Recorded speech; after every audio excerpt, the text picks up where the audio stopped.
Hello, welcome back to the Rankers. My name is Kyle Wright, and with me again is Stuart McPhee. How are you tonight, Stuart? Carl, you son of a bitch, I'm great. All right. For those of you that watched our last podcast, yes, we're wearing the same clothes. We are recording straight after the previous podcast. We are busy men, Stuart. Myself, I have three children, although I am on holidays at the moment. Stuart, you have one as well, but you do a lot of traveling, so here we are. We finally got ourselves some time together, so we thought we'd get as many episodes in as we can. We've got one more following this, our 2025 review, which we do every year. So please stay tuned for that one, which you'll see in a couple of weeks. But right now, the Ashes are finished, so we thought we would rank our top five Ashes moments from in our lifetime. So our lifetime is October 21, 1980, all the way through to now. And we're going to do something a little bit different this time. We were planning to do this when we were planning to do an Olympics episode, but of course life got too busy and we didn't get the chance to do it. We're actually going to do it sort of in a draft style, and once someone's moment or situation or Ash's favorite thing has happened, then the other person can't take it as part of their ranking. So Mm, it's a bit cutthroat today, mm. unlike the Ashes series that we've just seen. But before we get into all of that, Stuart, how about we just have a bit of a discussion about the Ashes? Well, what's your feeling around the Ashes, Stuart? I think for the most part, it single-handedly saved Test cricket in its leaner years, particularly with the introduction of one-day internationals in the '70s and the Kerry Packer League to T20, and I think is there a thing called the 100 now? I can't keep up. Um, There's T10 even. Jeez, but and so the testament to how great Test cricket and particularly the Ashes is going is that I could be wrong, but I tried to have a quick glance at the calendar. There is no other men's international Australian games for the rest of this month. Am I right in thinking that? You are correct. Yeah, and I know that's because is there a T20 World There's Cup a coming up? T20 World Cup coming up in February, Yeah, yes, okay, yeah. early So February. that and there are also the Big Bash leagues and all that sort of stuff. But if you had asked 2001 Stu, how do you feel about no one day games in January? You go, what the fuck is going on? What has happened to this great game of ours? But um, Test cricket, and in particular the Ashes, survives above all because it's us against the old enemy. Who and it is sure there have been a couple of times in the 21st century where they have taken it from us, both on our soil and their own. But for the most part, it is Charlie Brown and with the football over and over again, and you hear the same rhetoric from them each time, and it continues to blow up in their faces. And I can't get enough of it. And look, there will be a time where it will change and England will prevail again. But when the worst team in 20 odd years or whatever it is has beaten you 4-1, you need to have a good hard look at yourself, honestly. So that's how I feel about the Ashes. What say you, Kyle?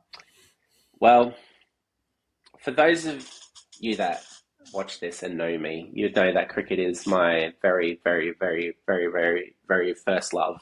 Ever since I can remember, I would spend my Christmas holidays glued to the television watching Test cricket, always whinging and whining if ever I got dragged away from the television to, go look at a prize home or go get fish and chips or something. Like, no, no, no, I'm going to stay here and watch cricket, and I'd have a radio with me so I could follow on watching the cricket. So for me, I watch cricket at a different lens to other people. I guess most people, yourself probably included, when you watch it, it's to support Australia. For me, it's to support the contest of cricket. So there is nothing more frustrating for me than to sit down with the anticipation of a good game of Test cricket and by lunch on the first day, some teams none for 112 or something, and you're like, game's pretty much over already, and I've still got 4 days and 2 sessions to watch, or vice versa. Teams 4 for 37 come lunch, and you're like, come on. So for me, the Ashes takes on a different sort of, I'm going to reuse the word again, lens for me.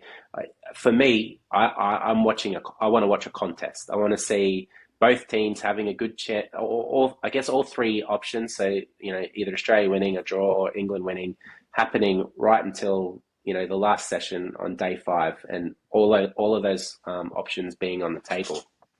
Absolutely nothing worse than, having the result, decided halfway through day 3, and it's really just a slugfest to get through the rest of the test match, which is why the 2-day test matches really got to me. That was 3 days of no excuses for not doing chores that I didn't have around the house. So,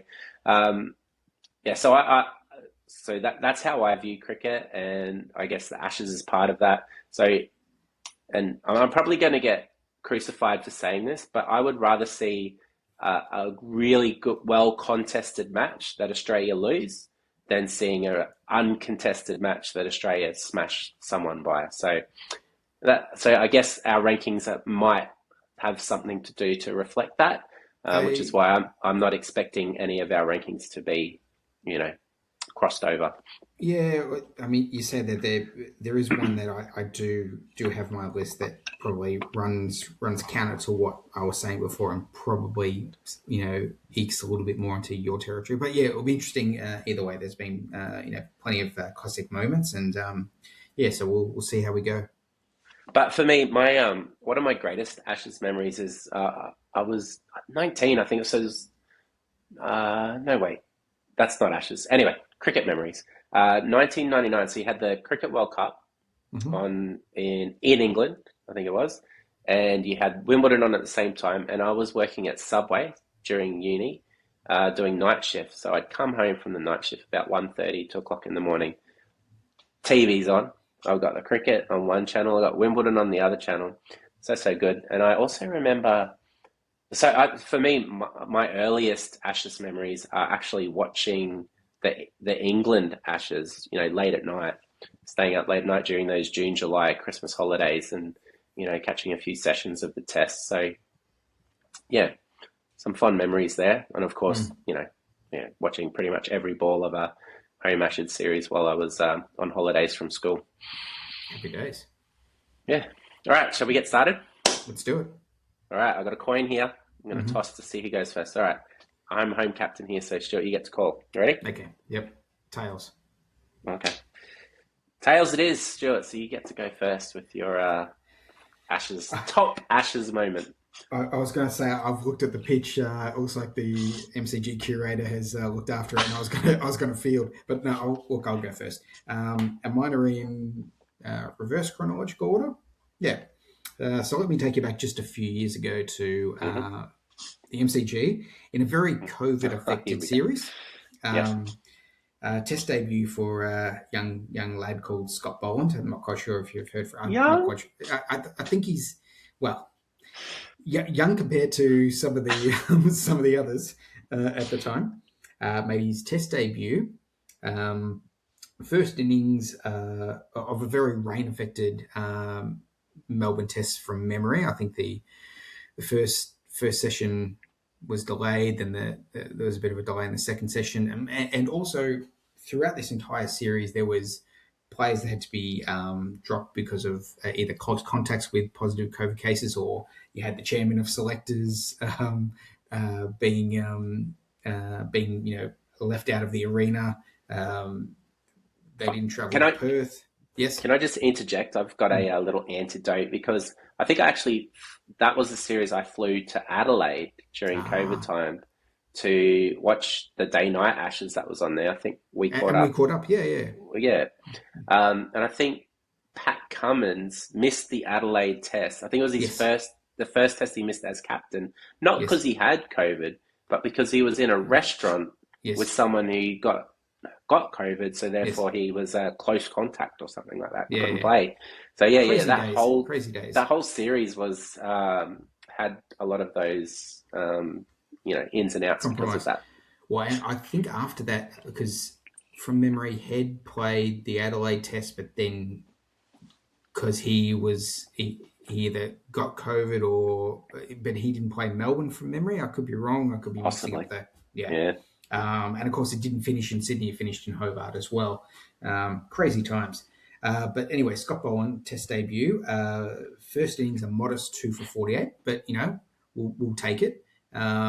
Pretty high in terms of his average for wickets taken. And then in a 4-over spell in the second innings, he takes 6 for 7. Considering one of those overs was a 6, very good. One of those overs was a maiden. Phenomenal. England were all out for 68, I think, which meant that we didn't have to bat a second innings. The whole thing ended on day 3. I guess not too dissimilar to some of the tests on this series. But yeah, one of the most impressive debuts. Yes, 6 for 7. If he finished there, then you'd take it, That's it. Yeah, it may have only. Excuse me. It could have ended up being his only test. He's just, excuse me again. It's just been lucky to hang around, and I think this series just gone is the first time he's actually played every test match in the series. Yeah. So that's your top moment, number 1 moment from the Ashes. No, number 5 actually. Oh, we're going reverse. Okay. Yeah, I'm going reversed. Yeah. Since 1980. Excellent. I like it. Yes. What I distinctly remember of that moment is the Mark Howard commentary. So, build the man a statue, Yes. which I think then got, those guys that did the miming of the commentary on TikTok, so they became famous because of that. Yep. And my son would have been about 9, 10 at the time. He would always walk around the house going, "Oh, build the man a statue. Scotty Boland, 6 at the G." So yeah. Cool. As a little epilogue to that, I was at the G for the Boxing Day Test, my first Boxing Day Test ever, actually. And so this is the Scotty Boland test? No. As in the Boxing Day Test just gone. Oh, your first ever? Yes. Yeah. Holy mackerel! I know, it's crazy, and certainly seeing what was a crazy first day of cricket.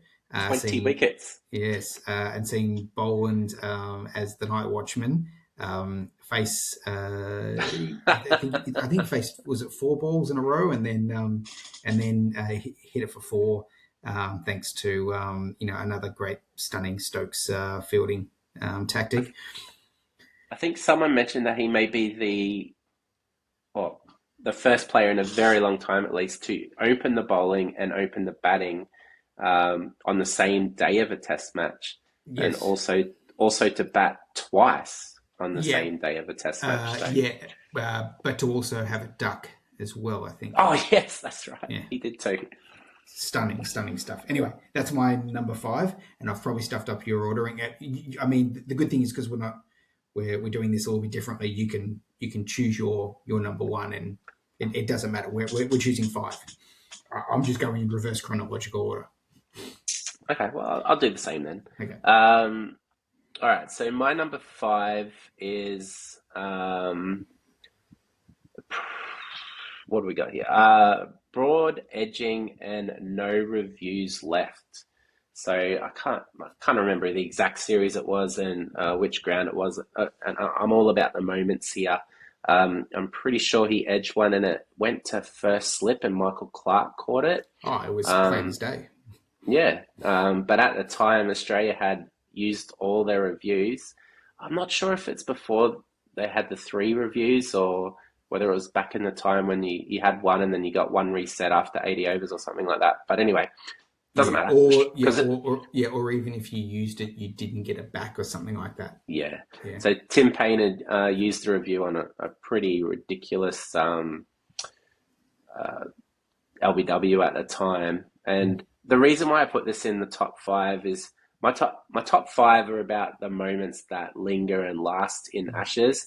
And this wasn't just a moment and it's quickly forgotten, because I think Broad did a bit of sledging after it. Yep. I think England went on to win that Test match, and I think there's been a bit of back and forth because I think he played 3 or 4 more series after that, so it went back and forth between them. And I've actually really enjoyed the little bits of his commentary I've seen in this series, and I think it's come back to bite him a few times in the commentary box as well. But for me, and I think that was a moment that not just English and Australian fans will remember. It's a moment that, if you're a cricket fan and you're an Indian or a West Indian or Kiwi or someone like that, you know about the Broad moment where he clearly edged one to first. I can't believe it wasn't given out. But yeah, so there you go.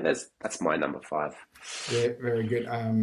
Yes, and I remember him acting a bit of a pork chop after another big moment, which we will wait until someone picks that. Where he was taunting the Aussies. I've got this theory with the English cricketers and commentators. The more punchable they were as a player, the better the commentator. So, like I like listening to Tufnell and Swan. Yeah, he's awesome. And Broad. To the point where Nasser Hussain puts me to sleep. Nice guy, but what are we doing here? Same with Vaughan. So and Peterson, I can take a leave. But guys like Swan, Tufnell, and Broad, where you just didn't like them because they were bloody English. But they've been great in the commentary booth. So no, well done. My number 4 is a guy who grew up in Morwell, Victoria, just like myself, Peter Siddle. Hey, hang on. Can I ask a question? Sure. Are all 5 of your Ashes moments Victorian related? No, I'm okay, not all right. How dare Continue. you? Continue. Well, actually, no, because Siddles was at the Gabba, but he's a Victorian. It's a Victorian. He's a Victorian. I love him. This was day 1 of the 2010-11 series. You were there, I'm assuming, or you went there? No, I was working. You were working. Yeah. Bloody Brisbane Test, far too early before holidays. Yeah, on his birthday, no less. I had a quick peek. My understanding is that only nine Australians have ever bowled a hat trick in a Test match, which is it does sound like it would be very, very hard work to do it, but I'd like 4 of them Victorians or something. Hat tricks. Yeah, I hadn't gone that far, Kyle. You got Merv Hughes, Siddle, and I think Boland took one in the West Indies early last year. Yeah. So that at least 3. So there was some weird stat that. Anyway, I don't mean to get on the Victorian love affair here, but whatever. Build them all statues. So hat trick on his birthday. Keep in mind there was his first test back from he'd been out for about 10 or 11 months with stress fractures in his back. I think probably somewhat controversially picked in the side, but gets Cook, Pryor, and Broad. I think he'd got a couple of wickets beforehand as well, and takes 6 for 54, which from my understanding was his best figures. Don't focus on the result of that series. I think we won that test of course we won it because we always win in Brisbane, or for the most part we do. No, we didn't win that test. Didn't we? No, that was a draw. Was it? Oh, okay. Sorry. My so apologies. England were actually batting quite well that first day. I think they were only, who was in with Cook? I think Bell might have been in with him, so they were only 4 down for 200 odd.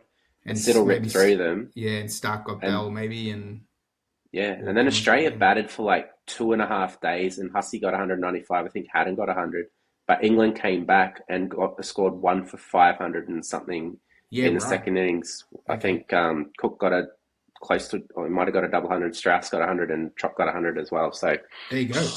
Yeah. It's schooling me here. So, yeah, well, obviously we didn't win the series. We're in my wheelhouse. So. Yeah, I know, absolutely. This is absolutely Kyle Central. But yeah, 6 for 54 and all. But yeah, a hat trick. I had a feeling, speaking about DRS, I believe Broad tried to get the LBW reviewed. Not in his defence, but they had a review up their sleeve. It's a hat trick ball. It was leg side-ish, so he was around the wicket, I think, to a left-hander. So I would have gone for the review. Certainly, Broad as the villain would not have hesitated. So what surprised me is he took so long to take the review. I would have been straight up 1 second done. Yep, Steve Smith style. No, I don't look for the coaches first. I would make my own decision. Very good. No, you're your own man, Carl. So yeah, that's my number 4. I like it. I like it a lot. I'm fairly certain his birthday is November 25th, isn't it? Well, if that was the first day of the... Well, I don't know. That's just my dad's birthday, and it just I thought they had the same birthday. Anyway, all right. My number 4 also revolves around the Gabba, but we're going to go. We're going to go a bit earlier. Is this Queensland centric, Carl? I'm pretty sure Broad edged it over in England, not in Brisbane. Anyway, but yes, we're heading to the fine state of Queensland for this moment, which is Nasser Hussain deciding to bowl first at the Gabba. Now, what was this, 2003 series, I think it was. Not only did Nasser Hussain decide to bowl first at the Gabba, Simon Jones, their quick bowler, got himself injured fielding on the boundary. Michael Vaughan dropped Matthew Hayden on day 1. I think he went on to score a big 100 in that test match as well. So, Nasser Hussain's decision to bowl first, terrible as it was obviously amplified by the fact that England played like absolute shit, that particularly on day 1 and throughout the rest of the test. I think they got bowled out for 87 or something in the second innings. I think I was there for all days of that test match. So I remember it quite vividly. I don't know who was in his ear about bowling first at the Gabba. As someone who had been to many Shield games at the Gabba, you never bowled first. And if you thought about bowling first, you ended up batting anyway. Because while it might be green for maybe the first session, once that Brisbane the Queensland sun gets on that pitch, that green's not on there very long, and you might be 2 or 3 down, but your middle order's cashing in for the next 3 or 4 sessions anyway. So yes, yeah. No, I was going to say, was it the Duncan Fletcher era, or was that all the way later? Oh, good question. I think it might have been. Not sure. Or maybe it was the ghost of Clem Jones who told Nasser Hussain in some sort of fever dream the night before. Maybe. Yeah, I don't know. I feel a bit sorry for Nasser because I think Ponting did a similar thing in 2005 in England as well. And I think they lost the test and ultimately the series. But I think his decision was compounded by how shit England played, particularly on that day 1. I mean, they take a catch here, there, your major fast bowler doesn't get injured. Maybe it's a difference. You're not getting beaten by so much, but I mean, to win the toss at the Gabba, to have a chance of batting first on one of the best batting pitches in Australia, and you choose to bowl and then bowl shit, just made it worse. So yeah, that's my number 4. Very good. My number 3 is once again at the Gabba, and it is the 06-07 series, and it's the very first ball of the Ashes. I was there. Were you fielding in? I was right slip? behind it. Yeah. I was right behind it. So Harmison bowled from I think Stanley it's Street Stanley end. Street end. Yeah, Yeah. opposite to the Powderfinger end. I rewatched the YouTube clip before just to get in the And mood. like we had to double take at each other's. Like, Yeah. did second slip just take the ball in? Yeah. Mm. Anyway. Yeah, Yeah. and the commentary actually talks about potential, like before he bowled, suggesting maybe another couple of slips would have been handy. Little did he know, 7 seconds later. Ridiculous. I guess you call it a loosener. Wide to second slip, and was really a harbinger to come with the rest of the series. It was a 5-0 whitewash. We take back the urn after what happened 18 months prior, which I'll get to in due course. Complete annihilation, and it's one of those things that in backyard cricket. It even happened. I was down at the beach. Someone bowled what would be a loosen, or what we'd call a harmison, and it's become part of the vernacular of cricket, either professionally or in someone's backyard or on the beach. It's so ingrained. It's funny you say that, like the harmison. So there's something called the falcon. Like if you get hit in the head with a ball, that comes from rugby league. So Mario Fennick nicknamed Maltese for falcon, and like even in AFL cricket, it's so the harmison now is synonymous with a ball bowled wide. Actually, Harmison is a pretty good commentator as well. That we're on that topic earlier on. I don't think I've heard him. Does he do radio or he does TV over there? He does more podcasts and stuff like that. But very good to listen to. I think he's done the occasional Sky stuff over there in England as well. But yeah, no, and it's just when you come to Australia to win and to tour and win in Australia, you have to have a lot of things go right. And if your series is fucked up on day one, particularly of a 5-test series, you bowl one to second slip or you choose to bat first at the Gabba, it's hard to come back from that. It is. All right, cool. All right, well, my number 3, I think I've got the test match venue correct here, is the Edgbaston Test of 2005. I've gone less for the entire series and more for this test match of itself. And the reason why I pick it out as a highlight, I think at the time, I'm pretty sure the crescendo or the finish of that test match was happening on a Monday evening. And I remember it distinctly because 24 was on at the time, and I loved watching that TV show, 24. And we were flicking between 24 and during the ads, because you couldn't miss any of the ads because it was like a real time of the hour or whatever. And we're flicking over just to see how the cricket was going, and it was so back and forth, this and that. I think Australia started the day, and they were, because Warren got out late in the day or something like that. Anyway, and I don't think Kasperwitz hit it either. I just think was it Billy Bowden who wanted his moment in the sunshine. A really epic test, and I think the fact that it got down so close to the wire, like I said earlier in my preamble at the start, give me a competitive test that Australia loses any day over one that Australia absolutely trumps their opposition. Because I think, unlike other sports, cricket, because it goes so long, and if it has that competitiveness and has its ebbs and flows, it can be so interesting and so intriguing throughout the whole, whether it's a 2020 game, a one-day game, or a test match. Unlike other sports, you can have your back and forths or whatever, but there's just something about that individual contest, batsman, bowler, and then a fielder can make a mistake or take a brilliant catch or a run out just to change the momentum of the game.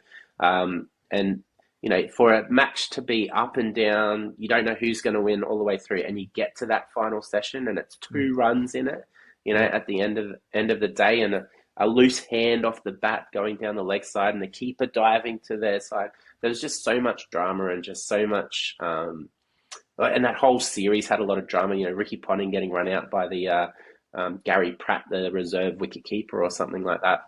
And just for that to be one of the test matches and for that to be the ending of that test match, that surely that has to be in someone's top 5 of Ashes moments since 1980.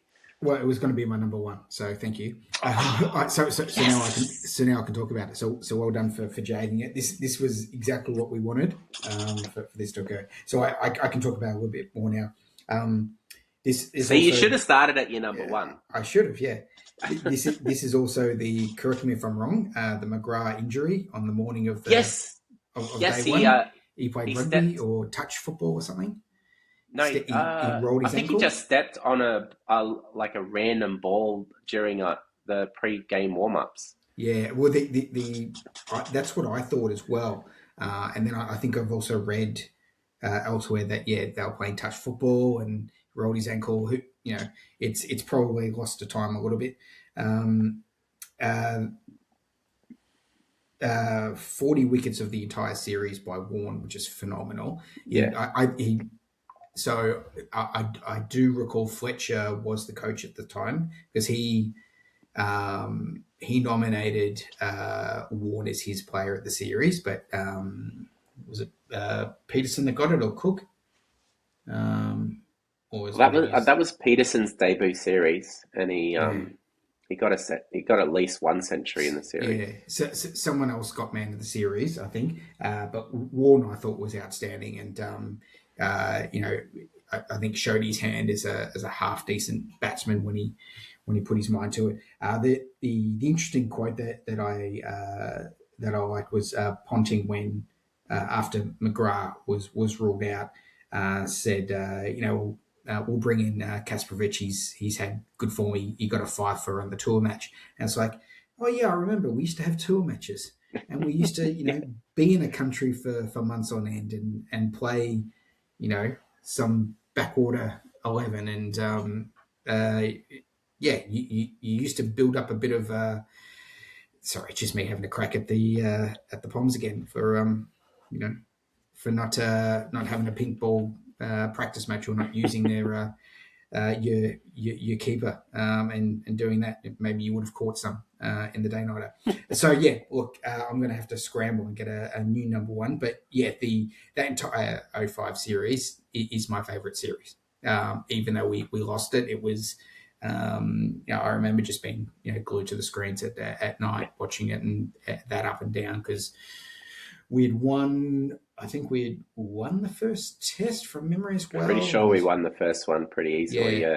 Yeah. But then I think England won the second one pretty easily. Then it was a draw in Old Trafford. Maybe then it was Trent Bridge or Headingley, and then they won the Oval in the end. Anyway, so there you go. So the same back to the 06-07 series. At the Wacka before we had Trav Ball, there was Gilly's century there. So are we on to your second? This is my number 2. Your number 2? Yep. Okay. Yep. It's now going to be a little bit out of order, but that's fine. Gilly's century at the Wacka in 57 balls. It was one of those ones that I think at the time, still it's the fastest in Ashes. And I think at the time it was the second fastest, and your mate McCullum has beaten that against us. I think it was. Yeah. And Inzamam Huck, I think he was chasing Viv. I'm pretty sure it was Viv Richards' record of the fastest century, and he only missed it by 2 or 3 balls. Yeah, it wasn't. It might have been 1. Yeah. Yeah, because I think it was 56 that Viv did it in. It was thrilling to watch in the moment because it was, okay, he's going along fine. And then he just, I think, tonks Panesar. And then all of a sudden it's like, hang on a second, what's going on here? Interestingly, unlike the Trav Ball moment, it wasn't a 4th innings chase down. It was our 2nd innings, the 3rd overall. But it did ensure that by the time, because I think was Clark the captain then? Yeah, Clark was the captain from memory. 06, would have still been Ponting. Oh, Ponting. So Ponting declared, which is something we we don't even have the ability to do anymore. And which meant that England were going to chase down an impossible total. So, yeah, Gilly's century, I just remember I just happened to be watching it at the time. 06, 07, what was I doing with my life? I was probably still working in the record store, barely. And I may have just come home from, from a shift and, flicked it on, and it's like, oh, yeah, Gilly's batting. I'll watch this, and then it's, hang on a second. Can someone pass me a beer, because I don't want to leave the screen. So, my number 2. Awesome. Yeah, I remember watching it that day. It was just brutal. Just everything off the middle of the bat. Everything was sailing outside of the Wacka, which is why I think that's the reason why they had to build a new stadium down there, because it wasn't big enough. Correct. All right. Well, my number 2 is going to not necessarily a moment or a series, but to a player. And that is Steve Smith and his Ashes record, particularly at the end of this series. Yeah, I think now he is only second to Don Bradman in Ashes runs. And I think what sets him apart from most other Ashes batters is that he's been able to dominate not just at home, but away. I think it was the 2019 series, and I think he scored 2 double hundreds over in England during the series. He's not one of my favorite players to watch. I can't get over all the intricacies or whatever that word is that I'm looking for. But there has to be no denying of his greatness as an Ashes batsman. I don't think he's our best option as captain, but you cannot deny the amount of runs that he has scored series after series after series in Ashes, considering he started, I think he started in the 10-11 Ashes series. And had a year out as well. And I think he got a 50 maybe in one of the test matches, but didn't score a lot of runs. So he's had to do a lot of catching up. And he did start his career as a number 8 leg spin bowler. So to be second to Bradman, I think he deserves some credit for that, and surely has to be up there in the similar to Warne with his 40 wickets in a series. But this is prolonged over a lot of series, and just to hear that stat that he's second now to Bradman just shows how good he's been for Australia in the Ashes. So when he had the ban, did he miss any Ashes? I'm just trying to remember. Oh, great question. I'm sure he. When was? I mean, sometimes you can go 16 months or so without one. Yeah, so that's true. I can't recall. Yeah, he may have. So even if he missed an entire series, he missed Adelaide as well, did he? Yeah, he missed one in Adelaide in this series. Yeah. But yeah, there you go. Nice one. So you've got to scramble around for a new number 1, don't you, there, Stuart? I do, and I've got it. Yeah. So it was it 23? We know where we're going here. So 23, the Bairstow incident. I was on the other side of this wall here at the enormous place in Adelaide. I'm not quite sure what we're doing here in sort of June-ish. We must have been over here for something, and parked myself in the lounge. And I remember watching it in the moment.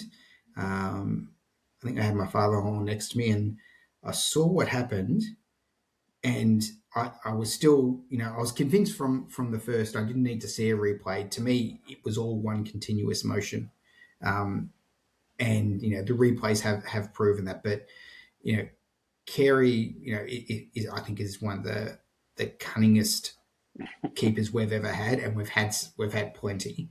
But he knew how Bairstow acts, which is why he knows when to recklessly go up on the stumps when there's a medium to fast bowler coming at him, because he knows he obviously has studied batsmen and know their positioning, know how they stand, how they will react to certain types of bowls, and so Carey absolutely knew what he was doing in the moment. It was all, like I said, one continuous moment. But as soon as he hit the wickets, even though everything felt like it was he did it correctly, I turned to my father-in-law and said, "This is going to cause trouble." You just knew, and within, because there was only 20-odd minutes, 25 minutes to go before lunch, I think. Because Broad came out, made a bit of a goose of himself, and then the reaction from the members, which has been is now as much a part of the legend as the actual the run out or the stumping. It's part and parcel now, and it's what has fueled this series and is what will continue to fuel series as much as Bodyline has, rightly or wrongly, around it. It has become a thing it's just etched in folklore, and we weren't there for Bodyline. We were too young to remember the underarm incident with Trevor Chappell, but we will remember Bairstow walking, and I always enjoyed Carey's work beforehand, but for me that cemented it for me that he's a keeper who knows what he's doing. I'm glad you brought up Carey, because wasn't sure where he sat before this series, but after the series, definitely he's at least in the conversation for being, if not the greatest, one of Australia's greatest ever wicketkeepers. Batting aside, doesn't matter. I'm talking pure glove work. He's just stepped up and he's done a wonderful job. As far as the incident you refer to, I see both sides of the coin. Keeper myself, from time to time. The one thing I didn't like about it is that he returned to his crease, marked his guard, and walked out after that. So that to me is saying that he's not attempting a run, and that technically is supposed to signal a dead ball. But I guess the fact that Carey was in the motion of throwing as he was doing it gave, I guess, the umpires no other option but to give it out. I don't have an issue with it either way, but I can see both arguments. I can certainly see it starts to get into man-caddish territory. In terms of is this really in the spirit of the game? Then we start bringing up moral victories and but no, I certainly take your point. From Bairstow, absolutely thought the ball was dead, but just because you think the ball is dead doesn't mean it is dead. And I think that's the difference. If the ball had come to Carey and he had stopped and then he saw Bairstow walk, and then it's almost the double movement with scoring a try in league, then you would go, okay, well, I think he just he got in with like a millisecond, I reckon. The thing I don't like about it is that he wasn't attempting a run, which and he wasn't just loitering around. He wasn't just patting the pitch down. He actually went back to his crease and marked his guard. So anyway, we could spend a whole podcast debating that exact incident. All right, you're not going to like my number one. A lot of people aren't going to like, because you haven't chosen the Mike Gadding ball of the century. Is that why?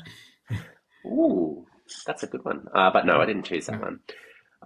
Look, given the hype around this series that we've just had, and how disappointing or how flat it felt towards the end, given that England were unable to be, they were competitive in parts, but not able to continue that competitiveness throughout the entirety of the game. unless, of course, that game lasted 2 days in Melbourne. I've gone with my number one is England's tour of 2010 and 11 of Australia. Because even Australia touring England, I don't think any team has ever dominated. I'm not talking at home because Australia's won plenty 5-0 and dominated. I'm talking touring to the other country and dominated. So we've discussed in great detail the first tests of that series, which ended up in a draw. England piling on the runs in that second innings, 1 for 500 odd. Second test, I'm pretty sure that was in Adelaide, and Australia were 2 for none by the end of the first over. Kadich was run out, Ponting was caught in the slips. Australia ended up getting 200 odd, and then Peterson got a double century, and I'm pretty sure Bell got a century as well. And that was the start. Well, obviously the Gabba was the start, but that was the continuation of England just piling on run after run after run for this whole series. Went to Perth. That was the Mitchell Johnson game. Australia won that one pretty easily, I think, within about 3 days. Then we get a Melbourne series on the line, 1-1.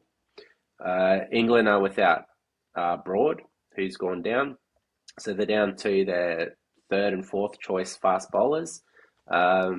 And they run through Australia, who probably should have bowled first, but ended up batting first at the MCG. My first Boxing Day test, sitting in the stands watching Australia get bowled out. I think it was for 97 at some time just after lunch. There's a few rain delays.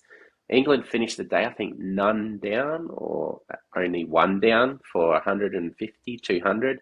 And just continued to pile on the runs. Jonathan Trott got 150, something not out. And then Australia bowled out pretty cheaply in the second innings as well. Ricky Ponting injured himself and wasn't able to play in Sydney. And that was Michael Clarke's first test as captain. So they go to Sydney. And again, England, no Broad. So they're down to Bresnan and Tremlett. So that is one thing you've got to come to Australia with. You can't come to Australia with, trundlers. You got to come there with on-the-spot bowlers. And the fact that they were able to lose... Oh, and Steve Finn was... So you had Anderson, Broad and Finn in the first 2 tests, I think. And then Finn and Broad were out. So in comes Tremlett, in comes Bresnan. So you're down to your fourth and fifth fast bowler. And they're still able to get on top of Australia. Now, I know Australia's bowling attack at the time wasn't their strongest, but they still had Mitchell Johnson, Peter Siddle, Ben Hilfenhaus. For some strange reason, I think Kevin Peterson was 100 and something in the PM's game or the Australia A game, got bowled by a left-arm spinner, and all of a sudden Australia decided, we need left-arm spinners. So we got Doherty at the Gabba, and then we got Michael Beer. And then by the time we got to Melbourne, they were like, no spinners, we'll just go with a 4-pronged pace attack. And this is totally dismissing Nathan Horrocks at the time, who was Australia's spinner, and probably would have done a pretty good job. So you've got a touring team in the Ashes coming to Australia and not just winning, but absolutely dominating, particularly with the bat. I think Alistair Cook scored close to 600 runs over the 5 tests, if not more. He got I think he got 1 double century, but he was pretty close, I think, in Sydney to getting another one. Strauss got 100, Trott got 2 or 3. Peterson got a double century, and I think another century in the series. Bell got a century, Pryor got a century. So the whole top 6 were just scoring runs after runs. So for me, in my time of watching the Ashes, that has to be the number one, because Australia haven't dominated England like that in England. And it's the only time England have even looked like winning in the last 20 years here in Australia. And not only did they win, but they thrashed Australia. Yep. So that's my top 5. It's good pick, and it's amazing that both of our number ones were going to be series losses. But no, it's you realise just how difficult it is to do it. But I think certainly not taking anything away from the English. As you said, it was a little bit of a period of transition in terms of what we had, but that's when you've got an English team that were just so in sync with each other that, as you said, you could you knew you could rely on your second string pace attack towards the end of that series, along with Anderson to get you through. Phenomenal, absolutely phenomenal. Well, and which is what you want to see to keep such a prestigious series alive. They essentially brought the same team back 4 years later. Trott left early, where I'm not sure, he might have played a couple of test matches after that, but citing mental health issues because Mitchell Johnson was bowling bouncers. And then they didn't score any runs, and it just was, it's the same team. You think they'd have a lot of confidence, but I think it just shows how good, and I think how in form all those players were all at the one time, and you need, like I said before, you need a lot of things to go your way to win here in Australia. And they just nailed it. Yep, absolutely. No, well done. Good picks all round. And the good thing about a home Australia Ashes is you don't have to wait all that long until you get another one, because I think it is mid next year that we get an away Ashes over in England. Correct. And then before that, we've got that one-off 2027. Yes, I'll see you again in Melbourne, Stuart, early next year. Yeah, still waiting for my ballot confirmation. I think that comes in a couple of weeks. But yeah, no, that'll be exciting to celebrate the 150th. Before we finish, thoughts on that being a day-night pink ball test? Has that been confirmed? Or yes. No, I don't like it. Sometimes I prefer to be a traditionalist. Well, also, I think the good thing about it is, so it's going to be in March, right? Early March. Yeah, I think I know it's the first week of Queensland holidays, so I'm not sure where that sits with Melbourne and Sydney. Yeah, not quite sure either. But it'll still be daylight savings. Look, it could work, but yeah, I mean, just play during that. I get from a rating standpoint, and I don't know how it works out with time in England. I think if it was a day test, it would start around midnight. But if it's a day-night test, it starts around 4 a.m., which means they get like the last two sessions or something. I don't know. Yeah. But I think that's the main reason behind it. Yep. No, fair enough. Looking forward to it. There's been we could have done, as ridiculous as the series that has just finished was, we could have easily have done, our top 5 moments from that. Absolutely. Yeah, how good was Jacob Bethel in that last test? He was good. Let's just hold things until our third podcast, which is probably the nice segue around talking about the favourite things of 2025. All right. Well, that's actually 2026, but anyway. All right. Thanks again for listening. Hope you've made it through till the end, and please let us know what you think your top 5 Ashes moments are since 1980. I'm going to leave it there, Stuart. You got anything else you'd like to say? No, that's all from me, sir. Over to you. All right. Just remember, got to keep them separated. All right. Thanks. See you next time. Bye. Bye.